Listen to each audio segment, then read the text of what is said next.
시청자 여러분 안녕하십니까? VOA 모닝뉴스 시작합니다. 한국 정부의 결정에 따라 오는 23일 효력이 끝나는 한일 군사정보보호협정 지소미아에 대한 재검토 요구가 잇따르고 있습니다. 로버트 에이브럼스 한미연합사령관은 지소미아 종료는 미한일 3국 공조가 약하다는 잘못된 메시지를 주변국에 줄 수 있다고 우려했습니다. 역대 연합사령관들은 강력한 미한 동맹의 중요성을 강조했습니다. 첫 소식 오택성 기자의 보도입니다.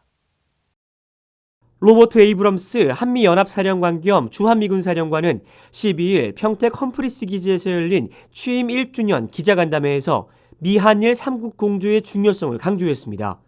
에이브럼스 사령관은 특히 미한일 3국이 함께한다면 동북아의 안정적 안보 제공에 훨씬 더 강력한 힘을 발휘할 수 있다면서 그러나 지소미아가 없다면 우리가 그렇게 강하지 않다는 잘못된 메시지를 주변국에 보낼 위험이 있다고 말했습니다. 그러면서 한일 군사정보보호협정 지소미아의 근본 원칙은 한일 양국이 역사적 차이를 뒤로하고 영내 안보를 최우선 가치로 뒀다는 분명한 메시지를 천명한 것이라고 의미를 강조했습니다. 미한 방위비 분담금에 대해서는 한국 정부가 더 낼 능력이 있고 더 내야 한다는 미국 입장에 동의한다면서 주한미군에 고용된 한국인 직원 약 9,000명의 급여와 시설관리비 등은 분담금에서 나오고 이는 모두 한국 경제와 한국인에게 돌아가는 비용이라고 설명했습니다. 이런 가운데 제1회 역대 한미연합사령관 부사령관 포럼이 13일 서울에서 열렸습니다. 역대 미군 사령관들은 강력한 미한 동맹과 철저한 군사 대비 태세를 강조하며 북한의 위협은 여전히 존재하고 있다고 지적했습니다. If you look at what North Korea is doing, North Korea continues to refuse to denuclearize. They continue testing ballistic missiles. They have not reduced their conventional capabilities. They continue to violate UN Security Council resolutions.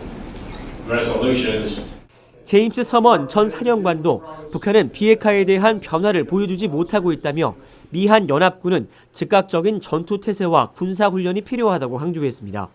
커티스 스카파로티 전 한미연합사령관은 한반도 분쟁 발생 시 세계적인 타격이 불가피하다면서 주한 미군의 필요성을 강조하고 방위비 분담금은 비용 측면보다 가치 측면에서 봐야 미한 양국이 모두 만족할 만한 합의를 도출할 수 있다고 지적했습니다. VOA 뉴스 오택성입니다. 한국에 도착한 마크 밀리 미국 합참의장이 14일 서울 합참청사에서 열리는 제44차 한미 군사위원회 회의에 참석합니다. 밀리 합참의장은 이번 방한 기간 동안 한국 정부의 결정에 따라 오는 23일 효력이 종료되는 한일 군사정보보호협정 지소미아와 방위비 분담금 증액 필요성을 강조할 것으로 예상됩니다. 밀리 의장은 앞선 일본 방문에서 한일 군사정보보호협정이 종료되면 중국과 북한이 이득을 보게 된다면서 한국의 협정 종료 결정 재검토를 요구할 뜻을 밝혔다고 일본 니혼게이자의 신문이 보도했습니다.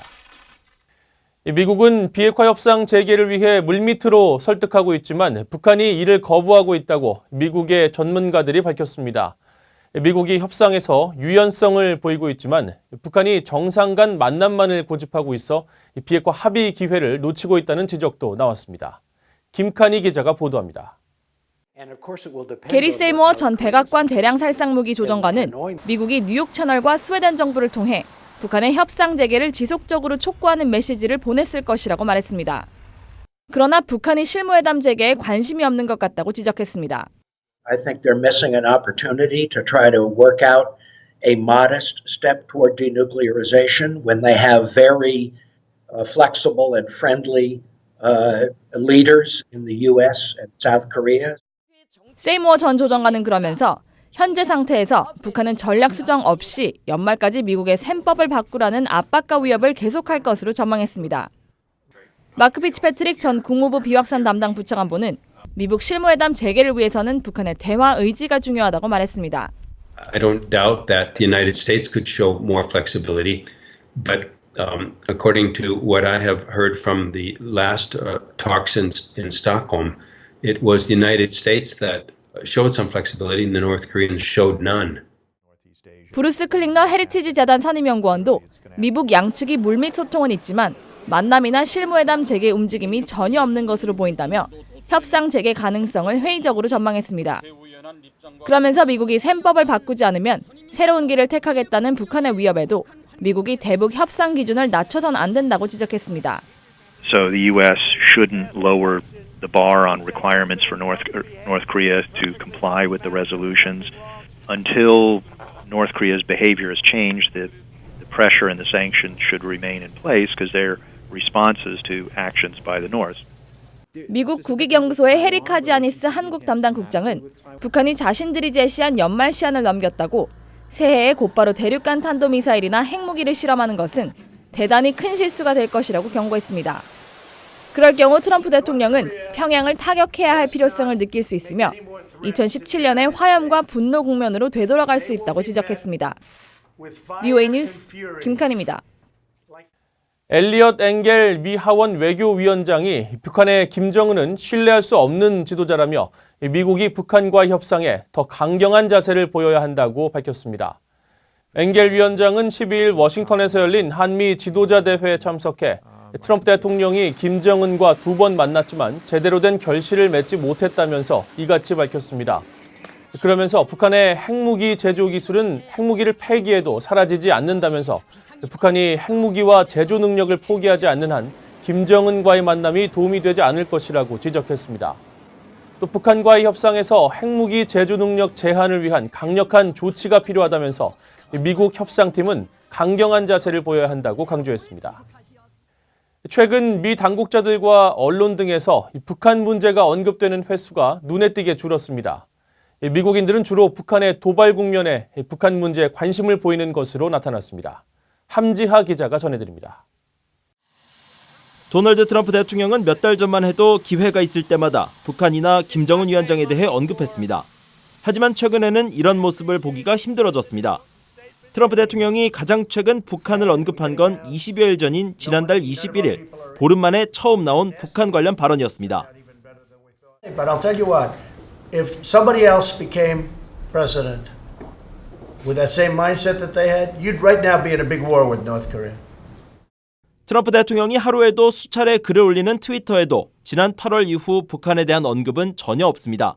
마이크 폼페오 미 국무장관은 지난 한 달간 약 20건의 언론 인터뷰를 진행했는데 북한 언급은 단 2건뿐이었습니다.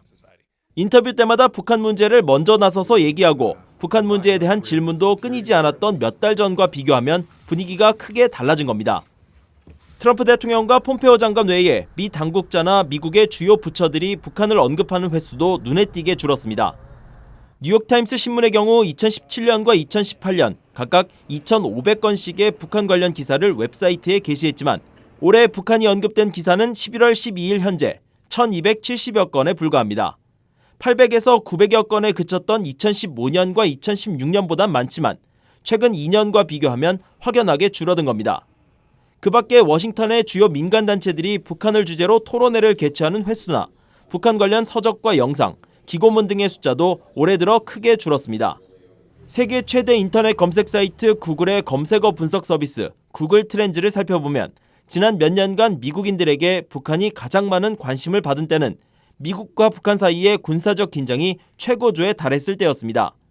북한은 2017년 구글에서 검색 횟수가 그 어느 때보다 빈번한 것으로 나타났지만 도발이 잦아든 2018년부터는 검색 빈도가 줄어들고 있습니다.